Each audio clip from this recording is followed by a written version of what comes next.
Welcome to Proven and Probable. I'm your host, Maurice Jackson. Joining us for a conversation is Bob Moriarty, the founder of 321 Gold and 321energy.com. Mr. Moriarty, welcome to the show. Thank you. It's good to be here. Glad to have you back on the program, sir. We brought you on today to discuss current events, companies that have your attention, and to discuss Amazon's best-selling book right now under commodities trading, which happens to be your book aptly entitled Basic Investing in Resource Stocks, The Idiot's Guide. Bob, you shared with me on a number of occasions to be aware of political and geopolitical events as they have a direct influence on our lives and portfolio. Let's begin with current events, and there's a number of them unfolding right before us. Beginning in the U.S., what has your attention and why? From a, I don't know a good term to use, from kind of a sick desire to watch something obscene, the Cohen hearings are certainly interesting, and it's a measure of how far over the cliff the country has gone. I mean, it's obscene. Why you would get a guy who is a felon and who's lied to Congress, who has an agenda to testify to Congress is just amazing. I mean, we know the guy's a liar. You know, what exactly do they see? But it's all political theater, and no one is trying to improve the country, and that's true of both the Republicans and the Democrats. They're just trying to get even with the guys on the other side of the aisle. And it's sick, okay? But it's you know, it's interesting watching because it's so sick. In previous interviews, you referenced the deep state / shadow government. For someone new to the conversation, who is the deep state and what is their significance? I'm not sure that deep state is a good term. It's really the congressional military-industrial complex that President Eisenhower warned us about in 1961 in his farewell address. In his written copy, he called it the congressional military-industrial complex. But his political advisor said you can't do that. You can't criticize Congress. So remove that. Just call it the military-industrial complex. We have a small subset in the United States whose economic welfare is based on constant war. We no longer fight wars to achieve peace. We fight wars to achieve war, and it's a transfer of wealth from the taxpayers of the United States to the congressional military-industrial complex, and it will destroy, actually it has destroyed the United States already. The United States is bankrupt, functionally bankrupt. There's nothing we can do about it. There's no savior that's going to come along. There are no solutions. We're bankrupt, and the standard of living of most Americans is going to decline a lot more than it already has. And just for the record, is the deep state or the Democratic Party, which one is it that really wants President Trump out, and why? Well, it's the deep state. Okay. The Democrats do, but only because they wanted Hillary Clinton in, and she was supported by the deep state. And to the extent, I mean, months ago I was writing and talking about there being a coup d'etat in the United States, and then Andrew McCabe actually went on 60 Minutes, and he admitted it. I mean, this is bizarre. If you have a coup d'etat in any country in the world, the legal system should arrest these guys, give them fair trials, and shoot them. And we don't do that. We admit, oh yeah, well, we had a coup d'etat in the Department of Justice and the NSA and the CIA and the FBI were all trying to overthrow the democratically elected president of the United States. But Who cares? You know, Bob, I want to go back to that question I just asked there. What will be the purpose, or what is their ultimate intent? If they get President Trump out, then what? Well, see, that's the problem. We talk about defeating ISIS in Syria, or we talk about regime change in Iran, or regime change in Syria, or regime change in Afghanistan, or regime change in Iraq. We never have a plan B. We never have anything that we actually intend to do. The journey has become the destination, and that is perpetual war. Let me ask you this here. What is Bob Moriarty's assessment of President Trump? I think the man's an idiot. Okay. All right. You want to beat around the bush? He's a blithering idiot. He's a narcissist. His knowledge of things economic or historical is absolutely obscene. It's most certainly a criminal. But when you say that, you also have to say, well, his opponent was Hillary Clinton, and if she had been elected president, there would have been 4 versions of Air Force One, 3 of them just to carry her baggage around. So in many regards, we'd have the same president then, in some regards, I should say then. Let's expand the narrative to geopolitics here. Things are really heating up between India and Pakistan. What's going on there? The shit's about to hit the fan. And give us some context to that. And I agree that very likely could be the outcome here, which we certainly hope isn't the case. But give us some context of what's going on there. Let me backtrack a little bit. Okay, I think we've discussed the worldwide revolution before, but the population of every country on earth is upset because the power and the money is being transmitted from the 99% to the 1%, and everybody is upset. The yellow vests in Israel, in Canada, in Brussels, in Spain, and I'm certain that's true in Pakistan as well. There is an area of disputed territory between Pakistan and India that's been in dispute since 1948. And there are people, they're terrorists. India calls them terrorists, but they're supported by Pakistan, who set off a bomb and killed 40 Indian policemen, military. India was naturally upset.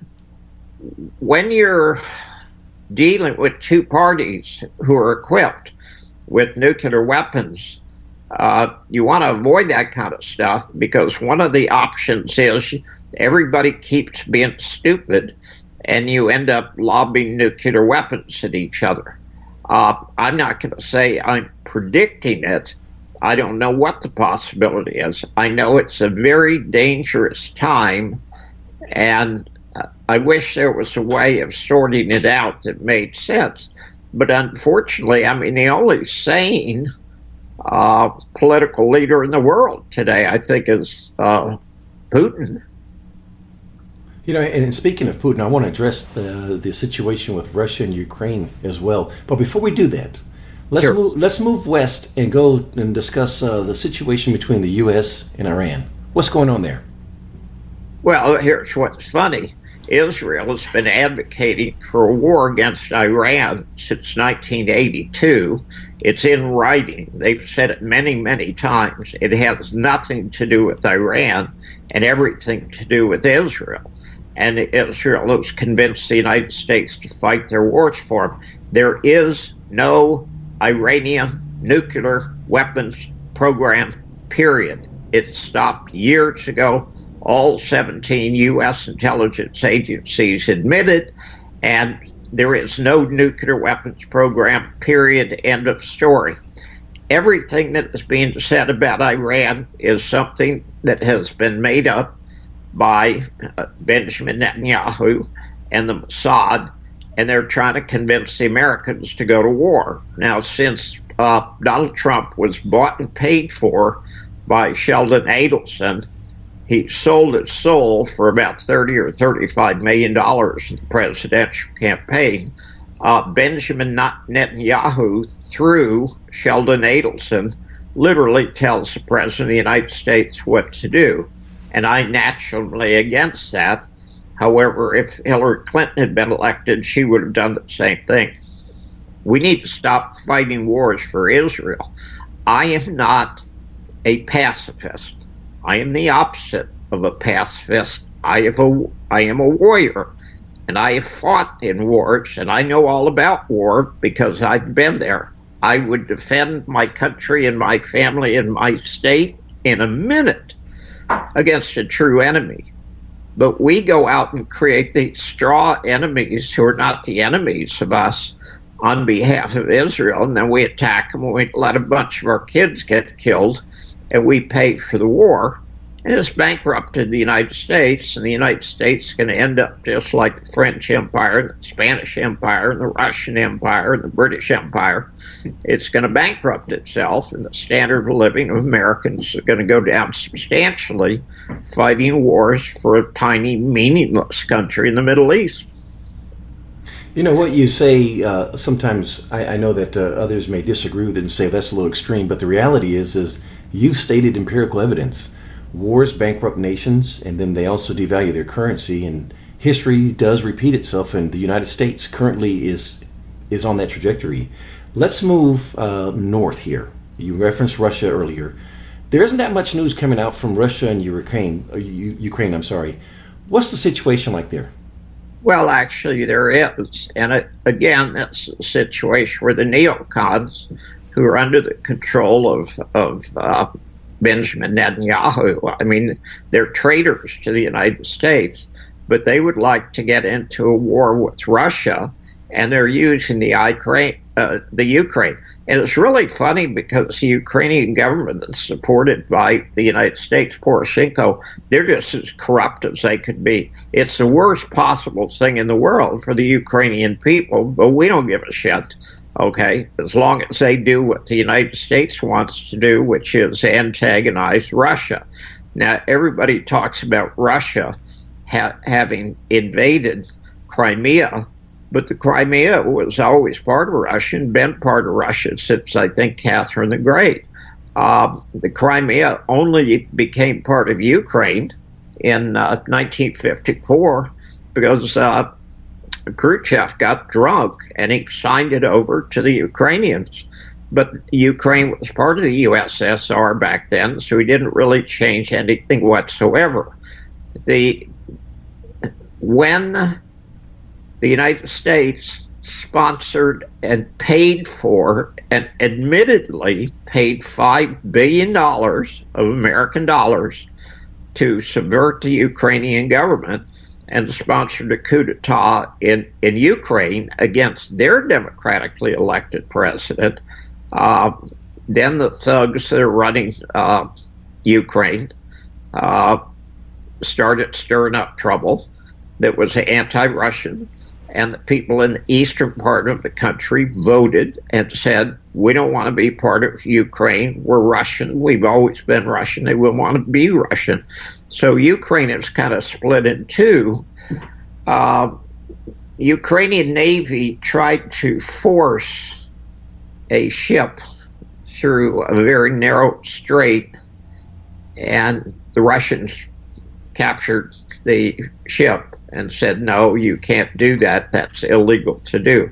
It's a hot spot, and it's something that could go nuclear in very short order. We have a small group, about 30 people, who are at the heart of the military-industrial complex. They're neocons. They're dual nationals. They do not owe any loyalty whatsoever to the United States, but all of it to Israel, who want to sponsor a war between the United States and Russia.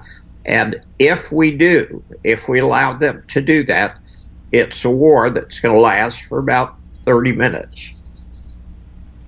Well, certainly it's a war that we don't want. And I recall, Bob, you've referenced before in previous interviews, it's a fact that maybe most people aren't aware of, but you referenced that the United States does not engage in war with countries that have nuclear weapons. Am I correct in my memory on that? Well, by and large, we choose to attack countries that cannot defend themselves.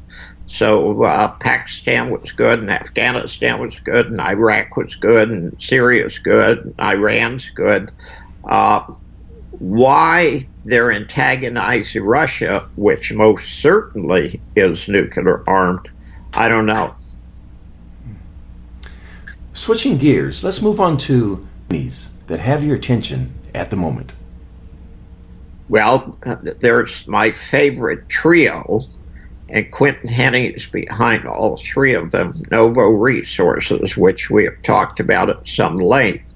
It's very hot in Australia right now, and summer starts cooling down in March and April, and they'll get busy. They're doing some stuff now, but nothing of significance that will move the market.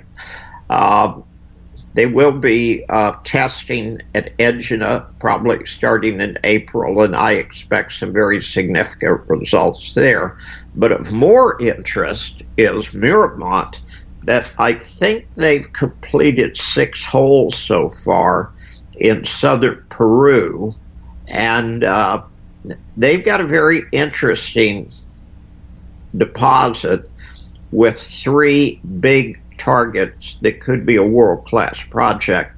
I'm not sure the first results are going to show out of the box, blow the lid off the stock kind of assays, but it's a drill program that I expect to be of major importance. I expect drill results coming out in 2 to 4 weeks. And they're certainly going to be interesting, and it's a stock that I own a lot of, and I like a lot. It's got about a $30 million market cap. Now, Novo has about a $400 million market cap. So Miramont's going to move a lot more than Novo in terms of percentage. And second, you and I went to Irving a year and a half ago, almost 2 years ago now. They should, and should being in great big quotation marks, should start drilling about mid-March, and probably 6 weeks to 2 months after that start coming out with results.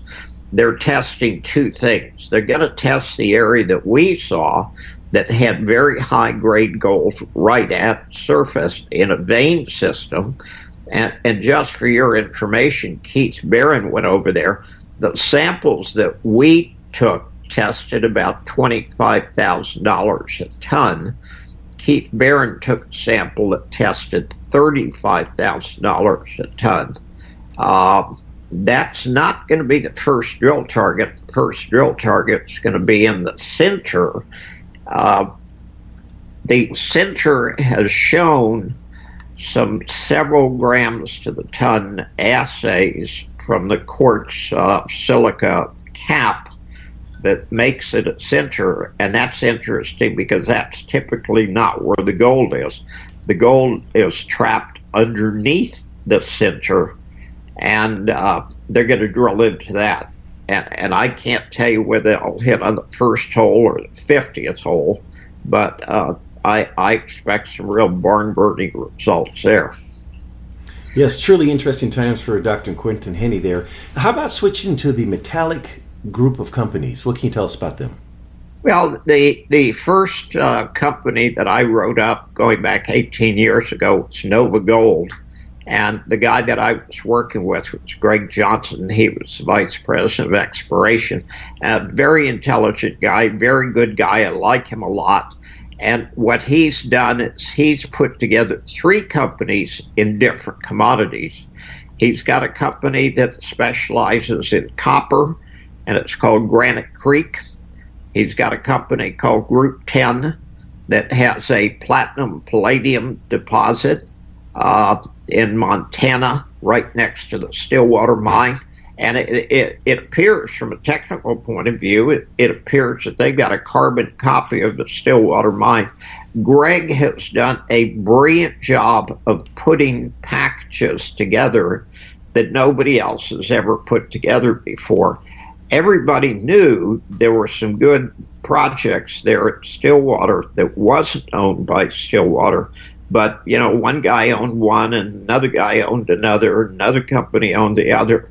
And what Greg's managed to do is put that together. And then its metallic metals specializes in silver up in the Yukon. And the interesting thing is it's all under similar management, Greg Johnson and his guys. I like him a lot. These are all very quiet companies. Nobody's heard about them. Nobody pays any attention to them. But I think that all three of them will end up being home runs. I like Greg Johnson a lot. He's a good guy.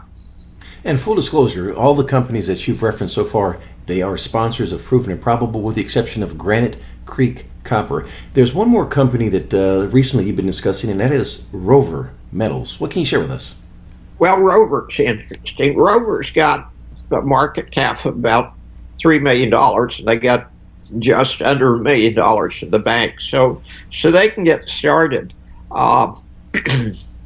In a roaring bull market, it is not the majors or the mid-tiers that have the greatest percentage advance. It's the little tiny companies. Rover is north of Yellowknife, okay, up in the Northwest Territories. I think they're 110 kilometers north of Yellowknife. Most people won't even recognize this, but I think it was the biggest gold mine in Canada was the Giant Mine in Yellowknife, and it was a big deal 30 or 40 years ago, but you don't hear much about that district now. And he's put together a good package. They're getting a lot of interesting results. He's got enough money to get started on a drill program, and it's the kind of company that can go from a $3 million market cap to a $30 million market cap with one set of good drill holes. And the CEO there is Judson Coulter. And just for our audience, we will be interviewing Group 10 Metals tomorrow, as well as Rover Metals, and then Metallic Minerals as well next week. And we plan to have Granite Creek Copper as well. And we just interviewed Nova Resources, and we're trying to get Miramont and Irving back on the program as well here in the very near future. Finally, Bob, you just released a new book entitled Basic Investing in Resource Stocks, The Idiot's Guide. Allow me to be the first to congratulate you. In less than 10 days, your book is the best-selling book on commodities trading on Amazon. That's quite an accomplishment. Well, yeah, but you're the guy who kept bugging me to write the damn thing. It's all your fault. It's not my fault. I'm delighted and honored that you wrote the book, and I know everyone that will be wise enough to purchase a copy, they will feel the same. Bob, tell us about your book, and why should someone listening purchase a copy? Well, here's what's interesting. If you've never written a book or a long article, you don't realize that once you start writing, it takes on a life of its own. I fully intended to cover copper and uranium and zinc and silver and gold and platinum and palladium. And what I intended to do turned out to be something totally different than what I actually ended up with. I started writing, and whatever it is that controls my typing fingers said, no, you don't want to go in this direction. You want to go in this direction. So I did that. And what I did is I put in a lot of things that I've learned over the years that are very important. I mean, let me give you a perfect example. There are so many people who are invested in gold and silver and resource stocks who spend a lot of time worrying about manipulation. And the funny thing is, the whole manipulation thing is just as big a scam as Bitcoin and global warming. Okay, we talked about Bitcoin when it was $800 billion, and it's $150 billion now. It was the greatest financial fraud in world history. There was no there there. Uh, Global warming and carbon credits is an absolute fraud. It's a tax. There is no such thing as global warming. The real danger is global cooling, and it has far more to do with the sun than it has to do with the actions of men. To a much smaller degree, the idea of manipulation being significant is similar. It's fraud, and the people who talk about it know that they're using fraud. However, it's very appealing. You know, when you go out and buy a company or you go out and buy a commodity and it goes down, you can always point at manipulation and say, it's manipulated. I didn't lose money because I'm stupid and made bad decisions. I lost money because it's manipulated. But the guys who talk about manipulation and use manipulation as an excuse don't bother telling everybody every financial instrument is manipulated. And it is manipulated by everybody all of the time. Now, if you think that manipulation is significant, you should not invest. It's that simple. But everything's manipulated. We know the government manipulates interest rates. We know they manipulate currencies. Good chance they manipulate the stock market. Who gives a shit? It's like the sun coming up. You can't do anything about it. Why worry about it? But I put in a bunch of tips that I've learned over the years from mistakes that I've made. And I'm really quite proud of the book. I think it's a good book, and I think that people will save themselves a lot of money by buying and reading the book. And what I try to do is I try to make books very simple, okay? I'm not interested in a 400 or 500 page turner where I'm trying to espouse some really unique theory of investing. I don't give a shit, okay? I want to help ordinary people make decisions that can make them money. Now, I think you and I have talked a couple of times about the daily sentiment indicator, and I have used that to predict turns in 24 commodities. I did it in January of 2018, and then I did it in the end of December of 2018. And of the 24 commodities that I predicted would turn direction, 24 of them did it. And the funny thing is, I'm not a guru. Anybody could do that. If they would read the book, if they understood the basics, if they used the tools that are available to everybody, anybody could do that. There's no magic to it. Everybody wants to convince people there's some kind of magic. You need to listen to the experts. You need to listen to the gurus. Well, the experts are all full of shit. Why would you want to listen to them? You know, your book resonates with so many people, hence the success it's had already. But when you're reading this book, and this is to the audience members here, you have the ability to tap into one of the deepest reservoirs of talking about of intellectual capacity in this sector that has the success. He's sharing with you the tools he uses, and they're very practical. Anyone, as you referenced, could use the tools.